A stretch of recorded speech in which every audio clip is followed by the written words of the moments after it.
गया में एक बड़ी घटना हुई है जहाँ पर बीएमपी की महिला जवान के साथ एम्बुलेंस में गैंगरेप हुआ है और जिस आरोपी को गिरफ्तार भी कर लिया गया है। बहुत बड़ा इंसिडेंट। देखिए, एक के बाद एक जिस तरीके से बिहार में आपराधिक घटनाओं की एक श्रृंखला सी बन गई है और प्रशासन पूरी तरीके से नतमस्तक दिख रहा है अपराधियों के सामने। ये बात सही है कि जो ये घटना घटी है ये जितनी निंदनीय है, जितनी शर्मनाक है, कार्रवाई भी हुई है, गिरफ्तारी भी हुई है, पर पहली बात ऐसी घटनाएं घट क्यों रही हैं? बिहार में जिस तरीके से हत्या, अपहरण, लूटमार, डकैती, बलात्कार एक के बाद ऐसी श्रृंखला बन गई है और अब तो ऐसा लग रहा है जैसे प्रशासन पूरी तरीके से नाकामयाब है इन घटनाओं को रोकने के लिए। और अगर ऐसे ही चलता रहा तो ये आने वाले दिनों में एक बहुत भयावह परिस्थिति उत्पन्न कर देगा हमारे प्रदेश के लिए। उत्पन्न हो चुकी है। जिन परिवारों ने अपनों को खोया उनका हालात पूछिए, जिन बच्चियों के साथ इस तरीके से दुष्कर्म हो रहा है उनके हालात पूछिए।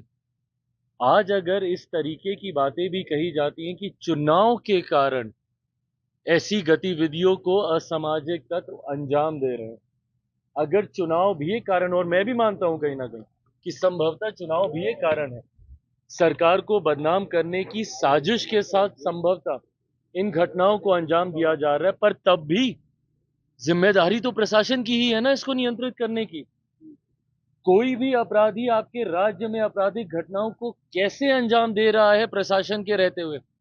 या तो फिर इसमें प्रशासन की मिली भगत है और या फिर प्रशासन इस पे लीपापोती करने का कार्य कर रहा है, और या फिर पूरी तरीके से प्रशासन निकम्मा हो चुका है और अब इनके बस का नहीं है बिहार और बिहारियों को सुरक्षित रखना। ऐसे में पुनः एक बार मैं बिहार सरकार से आग्रह करूंगा, जरूरी है समय रहते हम लोगों को इसके ऊपर कार्रवाई करने की। मुझे इस बात का दुख होता है कि मैं एक ऐसी सरकार का यहाँ पे समर्थन कर रहा हूं जहां पे अपराध पूरी तरीके से बेलगाम हो चुका है। इस पे नियंत्रण पाना जरूरी होगा, नहीं तो इस तरीके से बिहार और बिहारियों की जिंदगी से होता हुआ खिलवाड़ बिहार को बहुत बुरे अंजाम तक लेकर। कि 1 अगस्त के बाद से असली खेल ये लोग शुरू करेंगे, चुनाव आयोग के साथ मिलकर इलेक्शन को हाईजैक करने की बिहार में चुनाव बहिष्कार करने के बाद कह रहे हैं कि हम लोग बॉयकॉट कर सकते हैं। मैं तो कहता हूं भैया करके दिखा दें, एक बार चुनाव का बहिष्कार ये लोग करके दिखा दें अगर हिम्मत है। भाई ये तो वो राजनीतिक दल हैं जिनमें अकेले चुनाव लड़ने तक की हिम्मत नहीं है, बहिष्कार तो क्या करेंगे। राष्ट्रीय जनता दल, बिहार की पुरानी पार्टी जो 15 साल तक सत्ता में रही, आज हिम्मत नहीं है इन लोगों की अकेले चुनाव लड़ने की। गठबंधन किससे? कांग्रेस जैसी पार्टी जो देश की सबसे पुरानी पार्टी है, कांग्रेस में हिम्मत नहीं है बिहार में अकेले चुनाव लड़ने की। भैया चिराग पासवान में इतनी हिम्मत तो थी ना कि 2020 में मैंने अकेले चुनाव लड़ने का दम दिखाया, वो भी तब जब मेरे नेता का निधन उस वक्त हुआ था, जब पहले चरण का नामांकन चल रहा था। है हिम्मत तो लड़के दिखाएं अकेले। तो जो अकेले चुनाव नहीं लड़ सकता वो चुनाव का बहिष्कार क्या करेगा? ये सिर्फ धमकी देने का ये लोग कार्य कर रहे हैं। और किस बात को लेकर? आदत हो गई है विपक्ष की डराने की, लोगों को डरा कर वोट हासिल करने की। लोकसभा के वक्त भी ऐसे ही डराने का काम किया था। क्या कहा था बार बार लोकसभा में कि भैया मोदी की सरकार फिर से आ गई तो आरक्षण समाप्त हो जाएगा, लोकतंत्र की हत्या हो जाएगी, संविधान समाप्त कर दिया जाएगा। आज बताइए 1 साल से ऊपर हो गया हम लोग की सरकार आए हुए, कहाँ का संविधान खत्म हुआ? किसका आरक्षण छीन लिया गया या कौन से लोकतंत्र की हत्या हो गई? एसआईआर को लेके जो भ्रम फैलाया जा रहा है, यही भ्रम सीए को लेके भी फैलाया गया था। सोचिए, एक नागरिकता देने वाले कानून को इन्होंने नागरिकता छीनने वाला कानून बताकर देश के अल्पसंख्यक समाज को डराने का काम किया था। आज मुझे बता दीजिए कौन से अल्पसंख्यक समाज की, कितने मुसलमानों की नागरिकता छीन ली गई जिस तरीके से डराया गया था सीए को लेकर। वैसे ही एसआईआर को लेकर पहले तो इन एंटीसिपेशन, अरे भैया इतनी जानकारी है आपके पास इतनी जानकारी है तो दे दीजिए ना सबूत। एक सबूत इन लोगों ने नहीं दिया। अगर इतनी जानकारी है कांग्रेस के पास, राहुल जी के पास, राजद के पास, तो दिखाएं ना कि भैया कौन सा सही आदमी था जिसका इन लोगों ने कैंसिल कर दिया हो या जिसका नाम वोटर लिस्ट से हटा दिया हो। सिर्फ हंगामा हंगामा हंगामा। दिल्ली में सदन नहीं चलने दे रहे, यहाँ बिहार में इन लोगों ने सबको परेशान करके रखा हुआ है, सिर्फ इन एंटिसिपेशन कि ऐसा हो जाएगा, ऐसा हो जाएगा, ऐसा। अरे भैया क्या हो जाएगा और क्या हो गया है?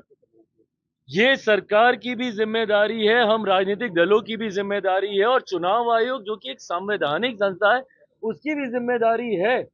और अपनी जिम्मेदारी को हर कोई निभाएगा और इस बात को सुनिश्चित करेगा कि किसी भी नागरिक का के साथ कोई अन्याय नहीं हो।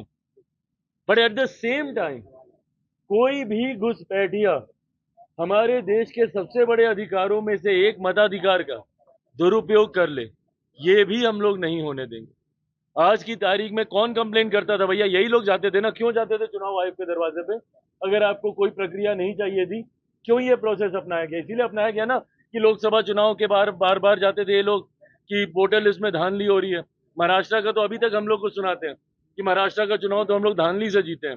दिल्ली में सुनाते हैं कि वोटर लिस्ट में डुप्लीकेसी हो गई, नाम जोड़ दिए गए, नाम घटा दिए गए।